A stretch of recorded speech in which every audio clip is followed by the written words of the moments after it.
What's up, everyone? It's Uncle Ben and Jason here this week. I've just learnt this new term. I'll still probably use it wrong because I'm supposed to say Unc, right? Yeah, that's okay. It's okay. You'll forgive me. I'm old. Today's episode, we are talking about primarily going all in. A little bit about being approachable and friendly and having positive interactions with people that didn't always come naturally to Jason and I. So working through that. But yeah, primary goal from this episode is to have you guys fucking G'd up and going all in on whatever the next step of your business is. So whether you're face-to-face, you're in build, or you need to get sold out, or you want to move online, or you're already done all that and you want to start to scale your business, this is to get you fucking excited to go all in on whatever it is, whatever the project is. If you need some help with that and you need to free up some time and that you're constantly thinking about fucking what the next post is going to be that I'm going to put on the internet, go to the show notes, grab the AI content generator, and you'll be able to write 4 weeks of organic and or paid content within about 3 hours using our ChatGPT prompt, and it won't come out super ChatGPT and shit. You'll be able to just tweak it up a little bit so it doesn't look like it's from AI, and you can put out some really good content that helps your clients, your audience, and ultimately delivers you some new clients as well. So while you're here, if it's your first time, enjoy the episode. Just like something, comment, follow at the end if you like it. If you're returning and you don't already follow us, stop being shit and hit the follow button. Please. Thank you. Enjoy the episode. We'll see you next time. Welcome home, sir. Are you making fun of me as the banter topic this week? I only ever watched the first 10 minutes of our podcast just to see if the banter was good. Don't care about the content, of course. Banter slapped on and last week it was like, oh, we don't have a banter topic. You are the banter topic. Quote, unquote. Savage. Yeah. Obviously, I was in the mood. I think I was, because I was like a mess. Like, mentally. Because you're tired, yeah. You're like, in your head, you're like, you're always a mess. Which time? See, I've done it again. Just setting yourself up. Just making yourself more approachable. Bro. Yeah. That's it. That's how I become. That's why we don't have those conversations anymore.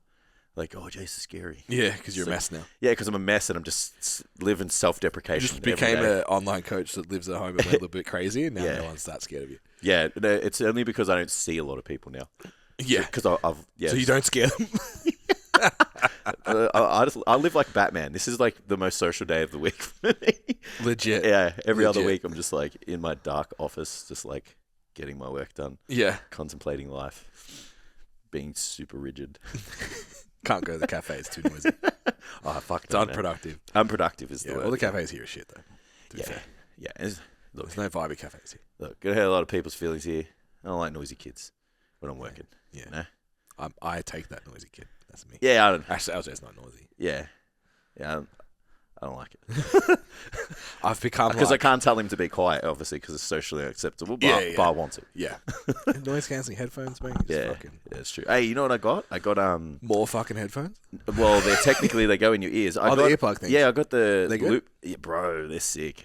Yeah. So obviously, like, I've been getting ads for those for like 2 years. They're so good. Yeah. Yeah, good. Like, I bought them because I'm one of the first guys to go to bed at the boys' trip. Yeah. Because I'm just like, there's 4 a.m., even 3:30, nothing good happens after that. Isn't it supposed to be 2? Isn't that the How I Met Your Mother thing? 2 a.m. Well, like 2 o'clock. I'm still going at 2 o'clock, mate, you know? Still cutting shapes on the fucking deck at 2 o'clock. So, my rule is 3:30, nothing good happens after that. Yeah. And if you get me after that, it deserved it. Yeah. Like if it roped me in after 3:30, sweet. Yeah. Like, that was that one time, and I'll, live with the consequences and happily do so. So I was like, no one cares about anybody else when we're on the bush trip. Yeah. So there's never like, oh, this person's sleeping or whatever. Yeah. If anything, it's the complete opposite. There's just total disregard for anyone else. And if they want to have more fun, they will laugh louder, scream louder, and they'll even turn the music up louder. Yeah. So I was like, okay, that's fair. Yeah. So I'm going to combat that with the best sleeping earplugs on the market. Yep.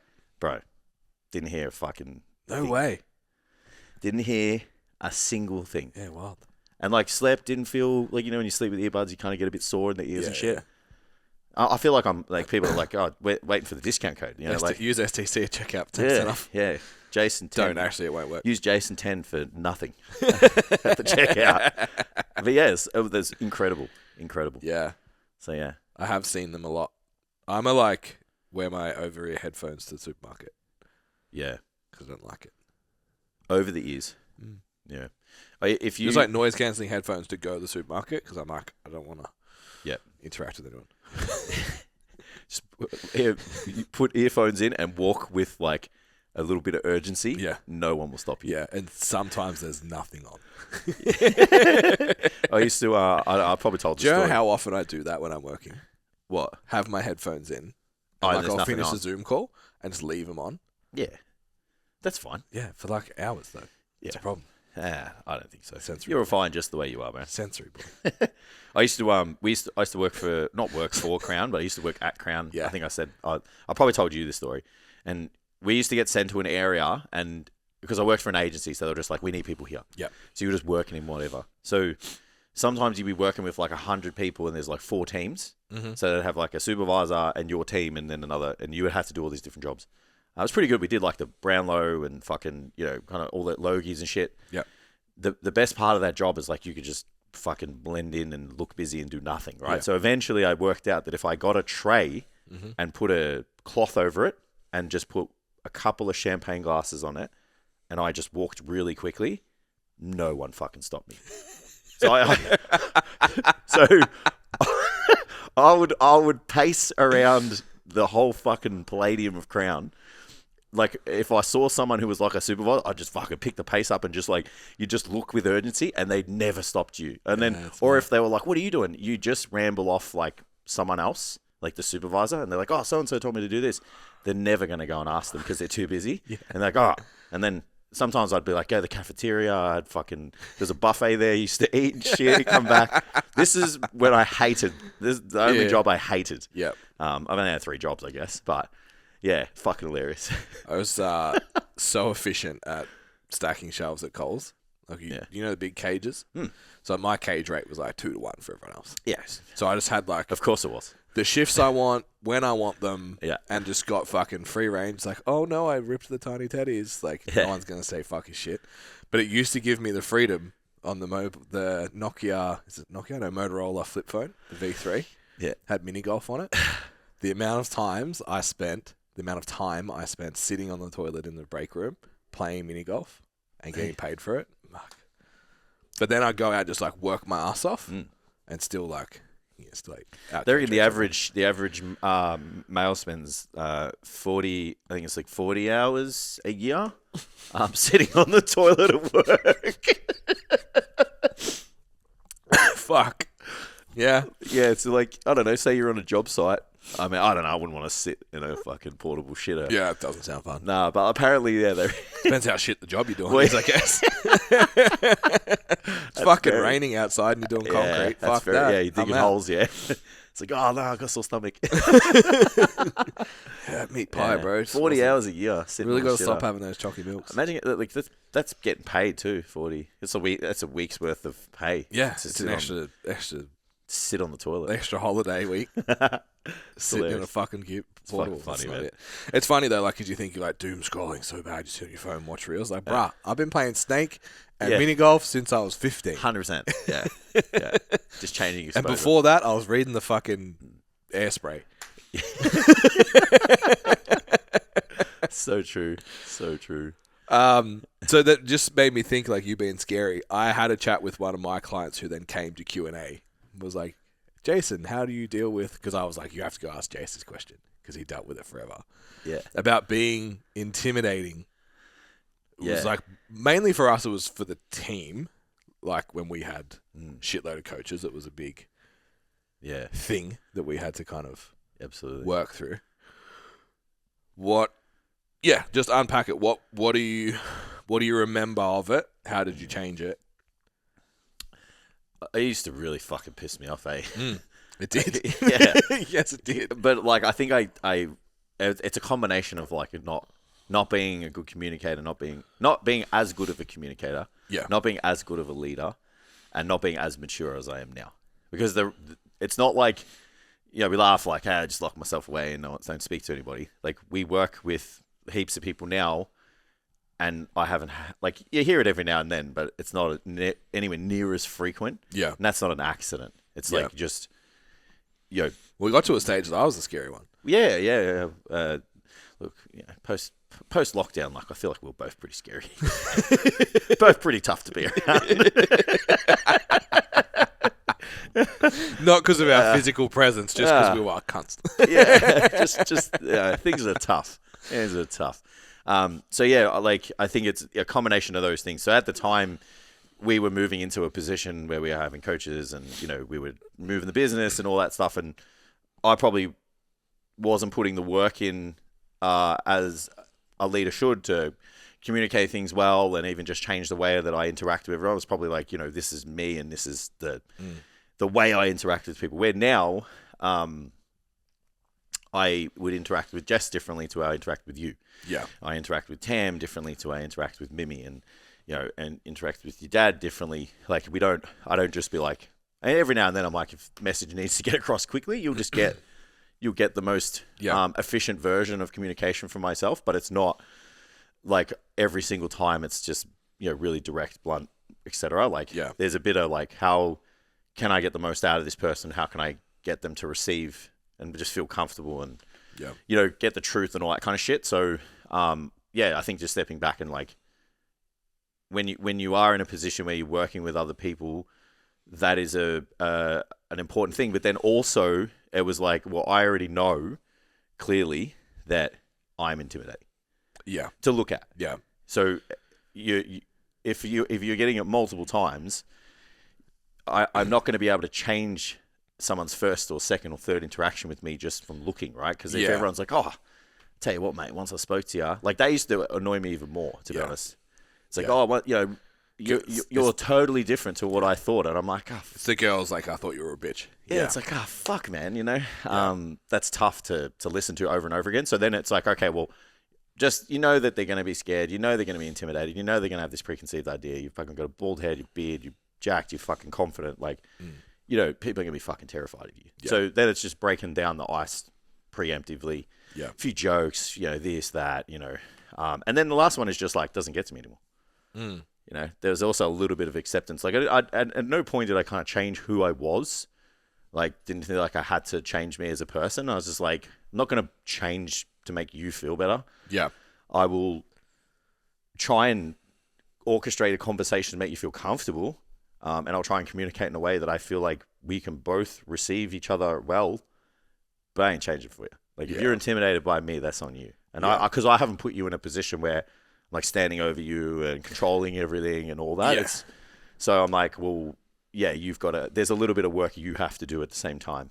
Yeah. Yeah. So I don't know if there was anything really helpful there, but.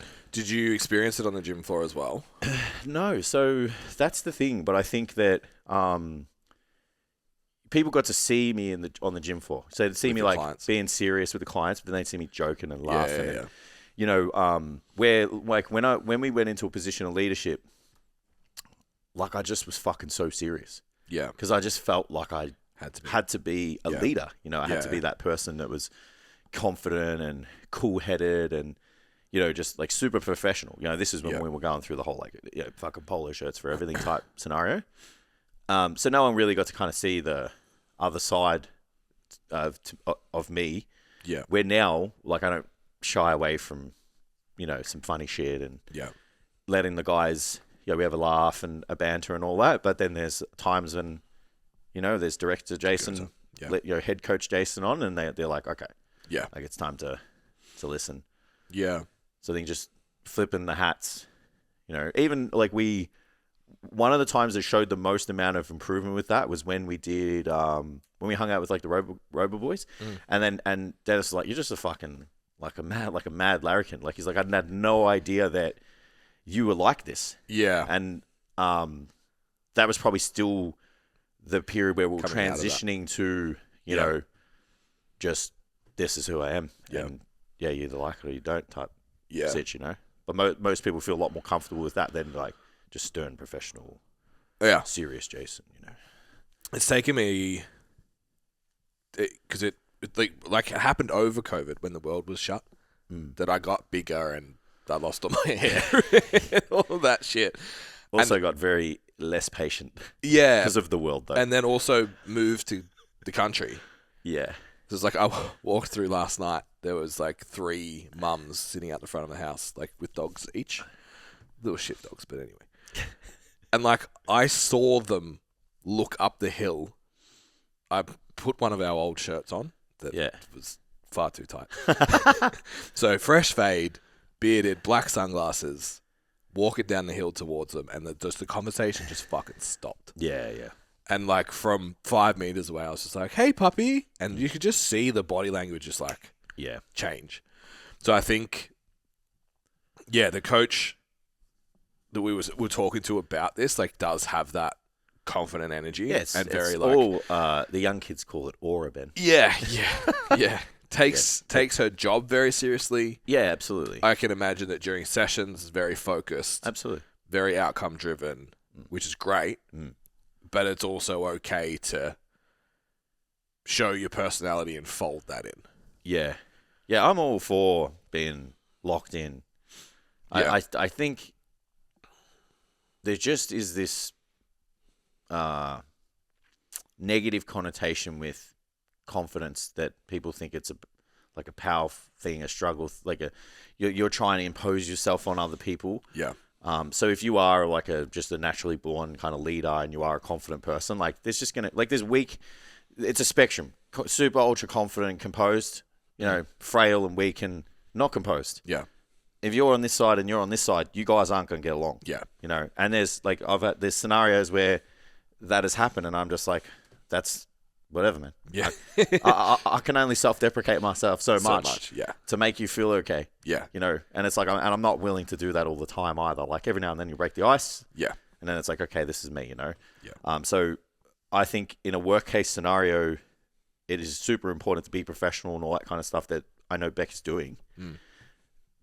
But she probably there could be a couple of scenarios where she can like kind of just take a deep breath and be like, fuck, this is just who I am too. Yeah. Yeah. Yeah. Don't mind have a good time and fucking laugh and shit and all that. Yeah. This can be fun. Yeah. Yeah. Yeah. It's a tough scenario though. Like, I also am very comfortable with who I am now, where at the time I wasn't. Yeah. So it's tough when you're like, we always talk about like, how do you lead? How do you try and be the person, be him? You don't even know who the fuck that is. Yeah. So as you get older, you get real comfortable with that, I think. Yeah. I think Jess will be happy that she gets name dropped on the pod. I think she's great at it, and I've heard her verbalize that her goal is that if you leave an interaction with her, you leave it better than when it started. Yeah. And I think if you just carry that all the time, like, I'm going to interact with this person. And we spoke ages ago, like I was reading that book or whatever, like just trying to do that at the coffee shop and do that with the fucking, the server at the pub or like wherever you are, the gym fucking receptionist. Like just try and for a split second make that a positive interaction. Yeah. And then you get more comfortable in, I don't know if it's a vulnerability, maybe. I think just to like be yourself in a moment and then just see what happens on the other side. The other cheat code is just carry your kid with you everywhere. And or have a dog, I mean, my dog's pretty scary. Pretty intimidating. Yeah. If it's not the physical size and look of him, it's the foaming of the mouth and hyper anxiety. I think I'll be okay in Gisborne with Brooklyn, but I think coming to Point Cook with Brooklyn, everyone's like, what the fuck is that? Why does it want to eat? I would come straight for you. I know you biggest toe ever. Mav and I actually look pretty terrifying, actually, when you think about it. Beanie, hoodie. I'm wearing all black. He is all black, and then he's just frantic. Foaming at the mouth. Yeah. The thing I was going to say with what you were just talking about, it does open up a lot more opportunity for you in general. So if you go into all we'll call it social interaction, which is everything. Yeah. Work, just people, interaction with people. There's a lot more opportunity when you do that with the idea of like, I'm going to make this a good experience for other people. Yeah. Like in regards to me, because then someone could be like, oh, why don't you come here? Or why don't you do this? Or I was thinking about this. And, I was thinking about working with you or whatever, if it is someone on the gym floor. Dean's real good at that. Dean Kuzmizis? Yeah. Yeah. Fucking phenomenal at bro. He's a man who you could, by explanation from someone, be very intimidated. Yeah. Because you're like super successful guy, obviously quite wealthy, the cars, like even just looking at him from... Three-piece suit, fucking bright green sunglasses. Look at him glasses. from afar. Just well put together, very well spoken. Yeah. So then you could be like, I'm terrified of this human just because of his aura. Mm. And then as soon as he opens his mouth, you're just like, oh man, like, yeah, you got it. Like, yeah. you've got it all, bro. Yeah. Like, you know, when you talk about aspirations, it's like, that's the guy. I feel like that's the definition of charisma, right? Yes. The young kids call it Riz. Riz. Yeah. Just going to keep telling you all what the young kids call it. It's my birthday in 2 weeks. It's just like... So if you get called Unk, it's because you're old. Cuz. Oh, shit. Yeah, so apparently that's what they... So Unk and Auntie are old people. Yeah, okay. So because we're Unk and Auntie aged, so we're not boomers, we're Unk and Auntie. Yeah, I have one client that I know will say that to me now. I know he fucking will. And I will come to Hoppers Crossing and I'll fight you. You're coming to the end of the deficit and it can get fucking worse. Yeah. All right, so we're just doing like plucked a couple of topics that we've spoken about in Q&A because they've obviously been really relevant. So that was one. This is more a challenge that I got this week, and I've had a couple of clients that I've had similar conversations with. Are you really all in? Mm. And what all in looks like. So I thought we could go through like each stage of like the standard pathway for personal trainers. Okay. So you start off face to face. And what does all in look like face to face? I think most people still anticipate I'm going to go to a gym, they're going to give me leads, I'm going to get clients, I'm going to train people. And then there's this harsh reality of actually, you're going to train a bunch of people you don't want to train for free that want you to show them how to use a fucking treadmill. Yeah. For a long time. Yeah. And it's really disappointing. And then the ones that are going to trade money for that are still the same people, just with money. Correct. They still don't want to be there. They still don't want to be there. Yeah. They're just going to pay you to make them come until hopefully they change or they achieve their goals. So I think the best way to solve that is you have a micro and a macro all in. Yeah.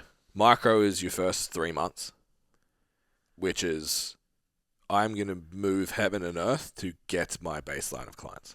Yeah. So that's phone calls, walk the floor, be there 12, 16 hours a day. Like, be the guy that goes out and cleans the gym floor, puts the dumbbells away, says hello to everyone. Mm. Which we're going to talk about being the guy, the girl in the gym in a minute. But you should be like, every waking moment of right now for 3 months is get clients. Yeah. That's all in for me face to face. Yeah, man. Absolutely. Then I think you need to also be all in, because I think people come into the industry to try personal training. You don't start a trade apprenticeship to try it. Well, maybe. Like, I feel like I don't think you open a business to try it, and that's what doing Yeah, well, that's true. I'm not going to open a bakery to go, I'll just see if I like making bread. Yeah. You know? Yeah. And it's like you run your own business inside a gym. That's the same, right? Yeah, true. Yeah. Like you could try PT as in like, maybe go to a fucking F45 or something, but it's not even PT. Like, yeah. I think we're at the point now where saying go to F45 makes us unk. Absolutely. I don't even know what the group training gyms are called now, right? But yeah, I agree with the sentiment. It's like you can't try running your own business. Yeah. Well, you can. You'll just fuck it up, and it'll cost you a lot of money and time and stress. So I think if you take the mentality, and it's like that 10,000 hours and all that shit, which is ironically how long an apprenticeship is. When you go get an apprenticeship for a trade, you're like, I'm going to eat shit for a year, and then I'm going to eat a little bit less shit. Then I'm going to eat just a little bit less shit, and then I'll maybe have my own apprentice so I can eat my shit, and it'll all be fine. Yeah, I'll just take it out on him forever. Exactly, and the cycle's just perpetuates. Yeah, and when he's gone, I'll get another one. If he quits, he's a pussy, because I fucking did it. Yeah, that's it. When you go into personal training, I think you need to have that macro timeline. And I remember being, I don't know how many, I took the fucking Jordan thing, like I took that personally. Yeah. I read Outliers and I was like, well, 10,000 hours is full-time for 4 years. Yeah. But if I work full-time and a half, I can do it in 2. Yeah, yeah. So I was like, right, if I'm not at work, I'm working. Reading research, watching YouTube, doing education, development, like just fucking, I'm going to get these 10,000 hours in the shortest fucking time possible because I'm going to be shit until I get them. If you take that approach of this is going to be 3 years to become proficient at your trade, which just happens in every other trade, and it just so happens that you get paid $100,000 a year. If you were to try that hard, you're going to get $100,000 a year. Not, what's an apprentice wage these days? Fucking 45? Oh, 50? Say maybe 50, 60. Yeah. Surely. Like, I think it's still like under $20 an hour. fucking hell. Yeah, it's No wonder no one's doing it. Yeah. I saw this video. It's a little bit off topic, but like it's actually cheaper to hire a subby than it is to bring an apprentice on. Yeah. So like think about what happens in 5 to 10 years with skills shortage in our country. Yeah. Anyway. Yeah. The pay rates will go up. Well, hopefully. The future millionaires are the trades, I reckon. Really? Anyway, yeah. Because like AI automation and the whole cultural impact and shit. Interesting. Yeah. White collar jobs will go first. I wonder. Yeah, we'll talk about it after. It's like, what gaps can we close there? Yeah. Business. Yeah. No, because we're going all in. Of course. Laser focus. Talk about it in my own time. So then we go, all right, what about online? What does all in look like online? Most people would like to go online. Oh, yeah. And most people that I speak to that would like to go online are not. And it's not working. And you look at it's like socials are inconsistent, campaigns inconsistent. Yeah. How many outreaches did you make this week? Messaging. Yeah. There's you haven't gone all in. No. So what are the all-in metrics for transitioning to online and then being full-time online coach? Is that an actual question? Yes. I would say definitely like the posting frequency, like starting out with like an objective. So it's like to get more clients. Yep. What does that look like? We need conversations. How am I going to have conversations? So working out the strategy and then having definitive numbers to hit every week. Yeah. So you've got to be like, like I feel like you can't have to be posting every day right now. I think so. Yeah. I know we're like, bronze mark 3 times a week. It's really just to get them to a couple of weeks. You can do 3 times a week if you're in legal or finance.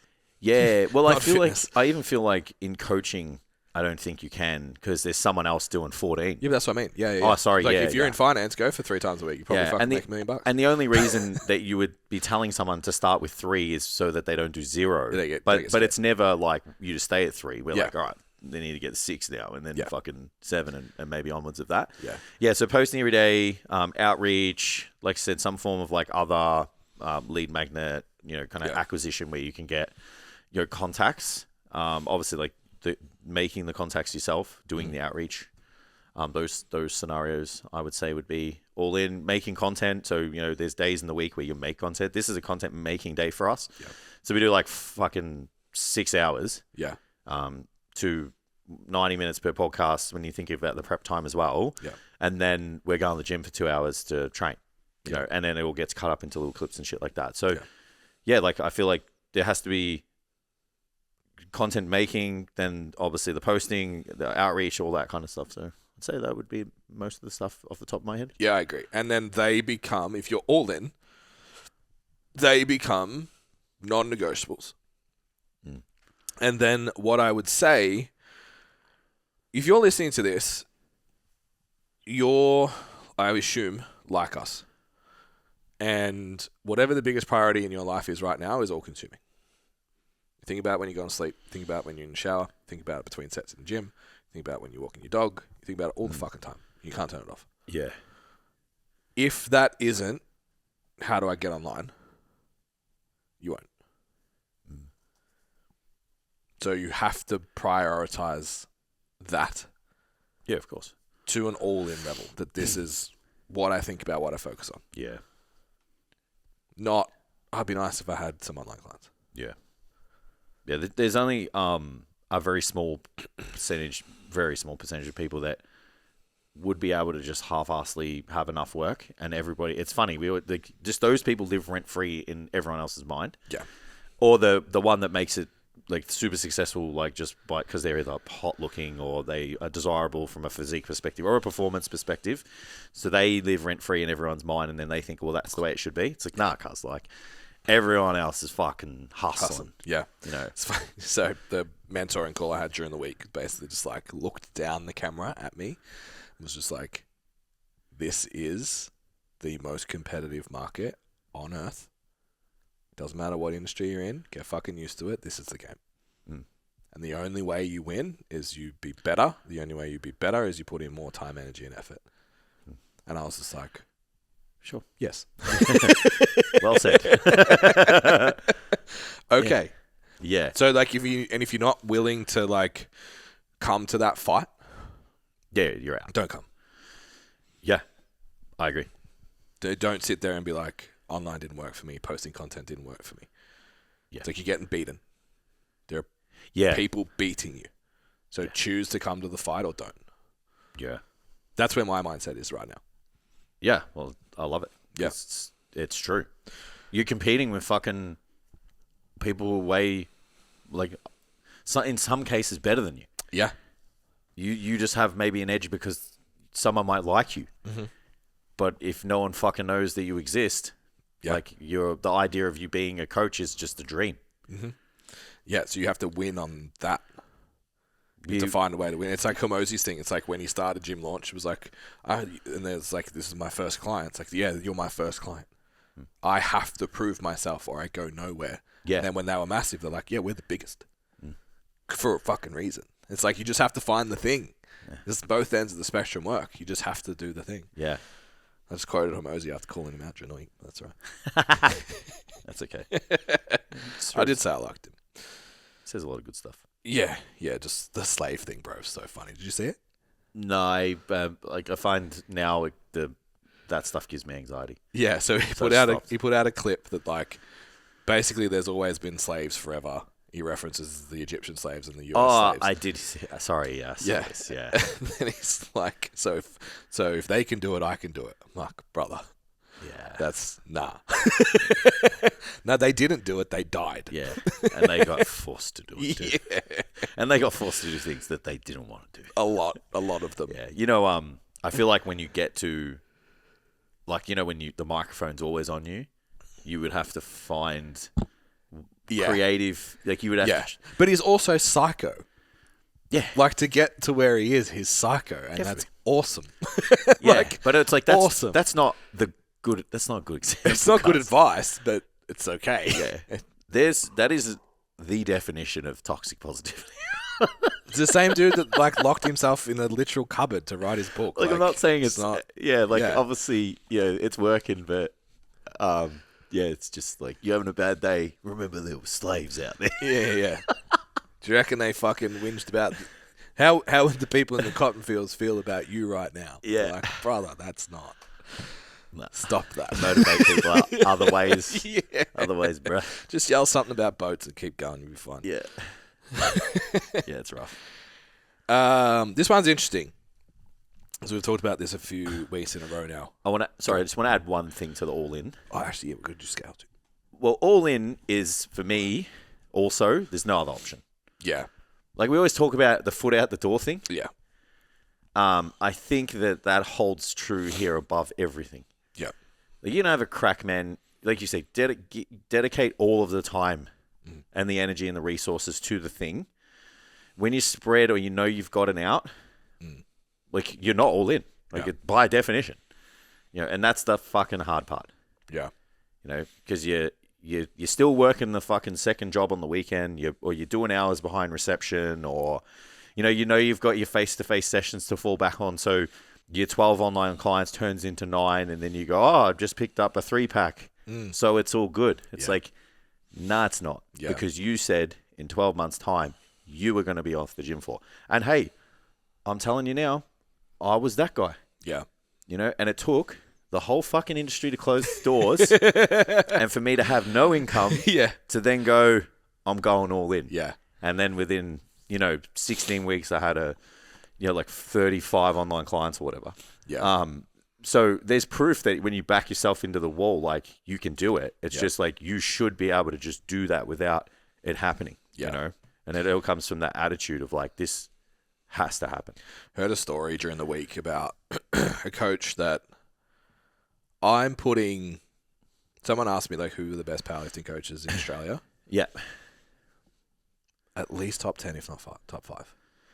Like as in, sorry, are you like a list of people or this Yeah, person? someone's like, who is it? Yeah. He would make minimum top 10, but probably top 5. Do you reckon it's Thomas? No, I know who it is. Oh, I'm just sorry. not going to say the name. Oh, my bad. Yeah, oh, yeah. Okay, so I was like, are we trying to guess who it is? Someone was telling me about this person. I'm just not going to name My them. bad. And I heard the price. Yeah. And that they still have a job. And I was like, what do you mean?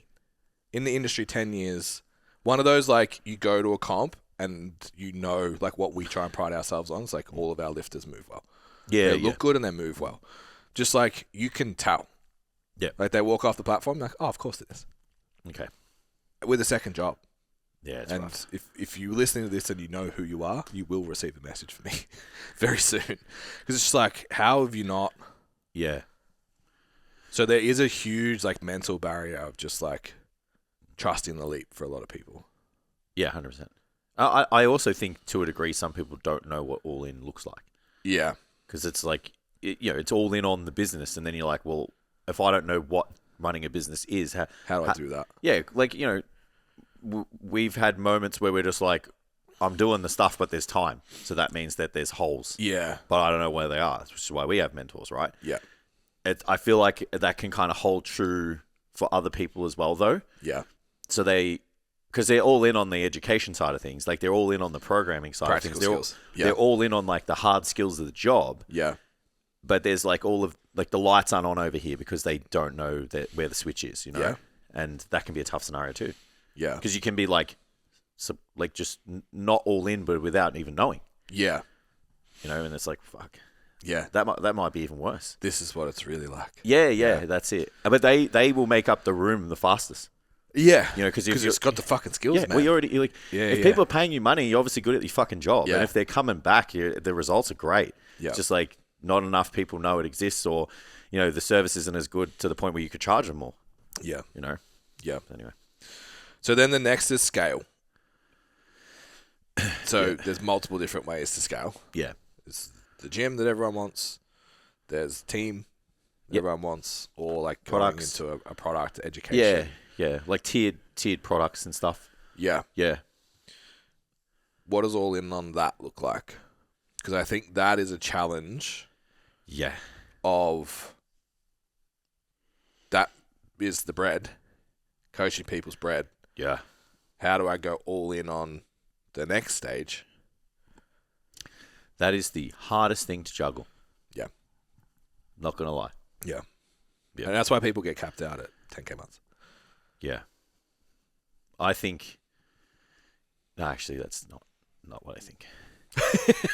It's tough. Like, I'm not going to lie. Yeah. Like, because you have your flagship service, your number one breadwinner, you've got the proof and everything, and then you're like, fuck, I got to let someone else in now to be part of the face. Yeah. And then there's a lot of what ifs. I think what should be the motivating force to persist with that is you can't do it all on your own. Again, look at yourself down in the future. What does that look like? How many people can you help if it's just you? Like if you're committing to a team, this is right. Yeah. So yeah, but yeah, it's a tough scenario. But all in is all in. Like if you're all in on the team, like you're all in on nurturing those people, making a system that's repeatable, knowing what your method is, having all of the trainings and that, being on the person, meetings, all that stuff, customer satisfaction, results, etc. Like that's what all in on a team looks like. It's not just like, this person works for me and now I can double my income earning potential. Yeah. Which is what you get a trainer at a gym. It's like, it's like, I only got that person because I'm capped out in sessions. Yeah. So to make more, that's like, that's not the mentality you need to go at it with. Yeah. I think. Yeah. And I 100% agree. It's the hardest part. Yeah. Yeah, because when this new pursuit isn't going great, Yeah. what do you do? Fill up the time. Yeah. You know, and I again, guilty. Yeah. You know. Cool. We're going to leave it there. Cool. We'll keep the other topics for another week. So the topic of the episode, Tam, is going all in. Might have hijacked. We're through 1 of 5. I didn't even drink like anywhere near all my coffee as well. Yeah. So the YouTube video will be fired. Fired me up. Still going. All right, guys. Thank you for tuning in. As always, please, if you haven't, hit the follow button. If you have already followed, share the episode with someone. Get it out to other people to have a listen. I hope that when you hear this, like I had a conversation myself about like being all in on a very specific part of our business and a very specific outcome, which is the reason why this topic is driven the way that it is, because we're talking about it behind the scenes for us right now as well. So hopefully it's enough to be like, yeah, you're right. I've got to just fucking bite down on this and just fucking go for a period of time. You're all competitive. Like, I don't think you get into the fitness industry without it, without some kind of competitiveness. You're not listening to us talk for 45 minutes if you're not competitive, because you're looking for an edge, you're looking for a win. So take on the competition. Be the number one trainer in your gym. Be the most valuable person in your specific niche, in your specific area online this week.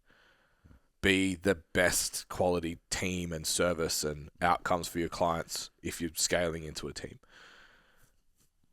Aim to be in that top 1% of all. And you're going to succeed if you play at that game. Absolutely. You can go get our AI prompt still. It's on the website. So go to the website, stcfit.com, go to STC Learn, our AI campaign generator prompt, so you can make your whole month's worth of content in under 3 hours. So what does that look like, Ben? Like if someone didn't know what a campaign was in 5 seconds, what would you explain it to them? A planned schedule for your organic and or paid content written out for you.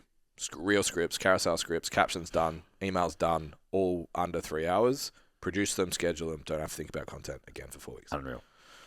I thought so. Well, it's a month's worth of work done in 3 hours. Yeah, and you don't have to think about what am I going to post today every day for the next 30 days. Yeah. So then you can go all in on everything else. Pew, pew. There you go. Perfect. All right, thanks, guys. We will see you next week. See you guys.